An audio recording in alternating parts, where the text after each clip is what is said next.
nosotros en este salón principal, pues seguimos con nuestra agenda. Quiero contarles cómo ha sido el retorno a los planteles educativos. Escucharemos de la voz de un maestro de Bogotá cómo ha sido el regreso a la presencialidad, experiencia de la asociación Alianza Educativa. Salir del espacio físico fue un trauma, creo yo, que afectó al sistema educativo mismo, porque estamos acostumbrados a estar en el aula. Sin embargo, pues tuvimos que empezar a transformar esa concepción que tenemos de lo que es el aula de clase.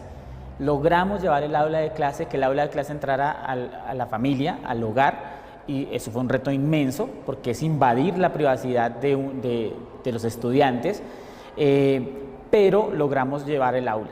Ahora, retornar al aula física, pues es un proceso también interesante, porque los chicos ya venían de alguna manera familiarizándose con esa aula virtual desde la casa, y retornar al aula de clase pues implica romper con esos esquemas que habían trazado durante un año. ¿Qué vieron? Vieron un colegio nuevo. Entonces, lo que queríamos nosotros hacer acá en este colegio era que encontraran algo totalmente diferente, un aula diferente, un salón de clase diferente, un salón de clase en donde pudieran encontrar la comodidad que tenían en la casa, ¿sí? Las cosas interesantes que tenían en la casa, los elementos que podrían distraerlos en la casa, tenerlos acá para que ellos de alguna manera centraran la atención acá. Entonces, una dinámica de retorno al salón, en ese contexto, pues es una dinámica exitosa.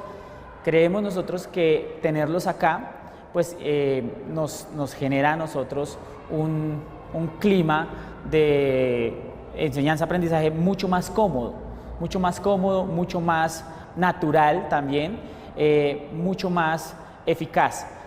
¿Por qué? Porque pues, los podemos monitorear, porque podemos hacer acompañamientos más reales, porque podemos verles al rostro, verles los ojos y pues saber que están entendiendo o no. Detrás de la cámara no podíamos hacer ese ejercicio. Yo creo algo y es, nosotros estamos viendo un tiempo muy interesante. Tenemos aulas que si bien son muy lindas, son hermosas, siguen siendo el mismo esquema del siglo XIX. Un tablero, unos chicos, una cátedra. Tenemos profesores, la mayoría de nosotros, si no todos, somos del siglo XX. ¿Sí? Somos nacidos a finales del siglo XX y tenemos estudiantes del siglo XXI. Tenemos un encuentro de 3 siglos en el aula. Lograr mediar entre esas 3, no sé si decirlo, generaciones, es complejo. Nos están llamando a formarnos en capacidades y habilidades del siglo XXI y creo yo que el reto más grande fue eso, fue encontrarnos que ya no estamos en el siglo XX, que ya no estamos en el siglo XIX, sino que tenemos que evolucionar hacia el siglo XXI y hacia lo que el siglo XXI nos está pidiendo que hagamos y que tenía que evolucionar la escuela y la enseñanza con ello. Evolucionar creo que ha sido el reto más grande. Fue especial la pandemia para poder entender que debíamos evolucionar. Nosotros veníamos de ser un colegio que nacía en el 2019, un colegio distrital que nace en el 2019 y durante el 2019 hicimos un trabajo muy interesante de cultura institucional. Entonces, nuestra megameta es que todos nuestros estudiantes aprendan, pero para que lleguemos a esa megameta debemos hacer pequeñas cosas, pequeños pasos y entre esos pasos está pues, nuestra cultura, ¿sí? Cuándo debemos hacer silencio, cuándo debemos hablar mucho, cuándo debemos opinar, cuándo debemos trabajar en grupos cooperativos. Esa cultura no logró al principio ser entendida desde la virtualidad y no logró por muchas razones. Uno, por la comodidad de la casa, del ambiente privado del estudiante, y 2, porque nosotros queríamos, al principio cometimos el error de querer llevar la misma clase que estábamos teniendo antes en la anterior normalidad al aula virtual. Fue un error grandísimo, no podíamos hacer lo mismo. Entonces ese fue el reto, mantener la cultura. Fue como la ruptura grandísima. Y al retornar ahora, pues se nos ha hecho un poco complejo volver a sembrar esas semillas de la cultura institucional en nuestros estudiantes. Pero creo que se puede hacer porque ellos están dispuestos. Nosotros, pues los profesores, en ocasiones tendemos a imposibilitar, a obstaculizar esos cambios hacia la evolución tecnológica. La pandemia nos obligó O sea, la pandemia nos hizo una invitación y luego nos dijo, tienen que hacerlo, tienen que asumirlo. Cuando ya lo asumimos, nos dimos cuenta que se tiene que quedar. El aula tiene que tener cámaras, el aula debe tener pantallas, el aula ojalá debiera tener una conectividad total para todos los estudiantes, que los estudiantes pudieran interactuar con sus dispositivos, porque ya no se los podemos quitar, son nativos virtuales, ellos son nativos virtuales, tienen el dispositivo, casi que nacieron con él. Y pues es importante que el aula empiece a entenderse como un aula que ha evolucionado hacia eso, hacia esta tercera revolución industrial, hacia la presencia de la tecnología, digamos, de grandes gamas, de grandes proporciones, ¿sí? Porque los chicos van a salir a un mundo en donde todo está mediado por la tecnología, ¿sí? Qué chévere, por ejemplo, que pudiéramos darle likes a las clases. Eso para ellos es significativo, que pudiéramos terminar una clase y el estudiante tuitee, no sé, hashtag silogismos con Alex, no sé, alguna cosa como esa, que pudiéramos entender que la tecnología es una aliada, una amiga, y que potencia el trabajo que tenemos con los chicos que son nativos virtuales. La calidad seguía siendo la misma. Nosotros siempre nos hemos esforzado por dar una educación de calidad.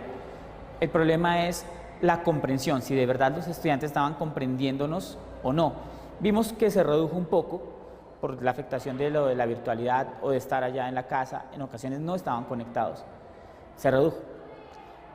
Pero lo que hicimos fue un trabajo de motivación. Empezamos, bueno, vamos a volver al colegio, vamos a volver con toda pues a formarnos, a prepararnos para ser ciudadanos de este mundo, ¿cierto? A prepararnos para ser no solamente competentes, sino ser personas, ¿sí? Ser un ser humano que pueda aportar no solamente a la sociedad en términos materiales, sino aportarle a la sociedad en su capital social.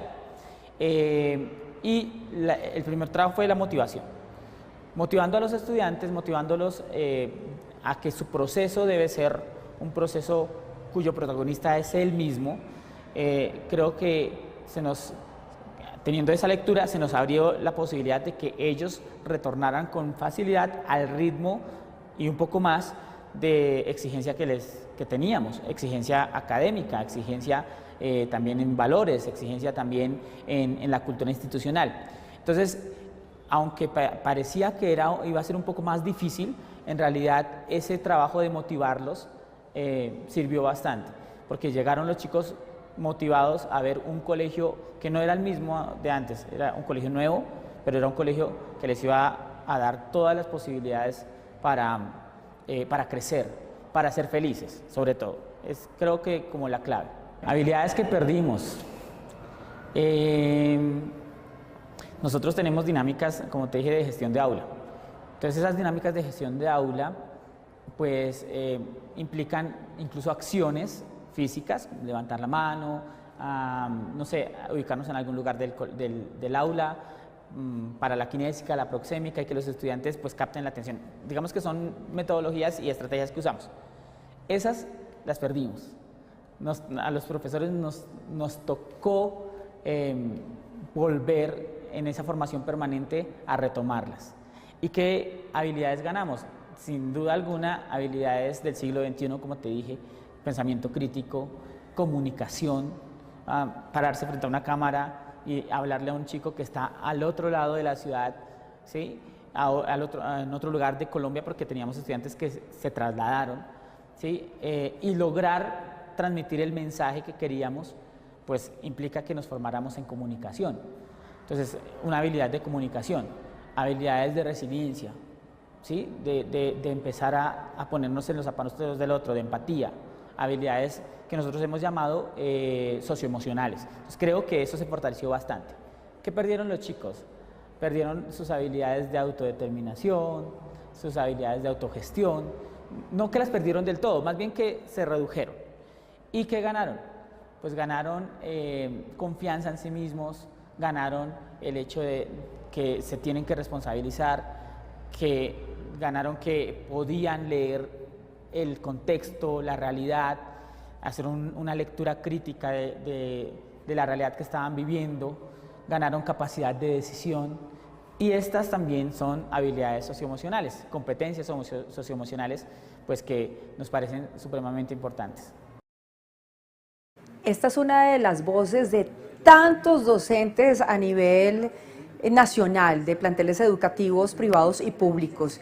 Y lo que él decía es muy cierto, es la palabra evolución. No solamente para los planteles educativos, sino la evolución de los padres de familia, nosotros, nuestros hijos también, y cómo también los centros educativos apropian todo este conocimiento, estas reflexiones de la virtualidad a lo que es hoy la presencialidad. Y él muy bien lo decía, cómo poner cámaras, que los muchachos puedan incluso interactuar después de terminadas las clases.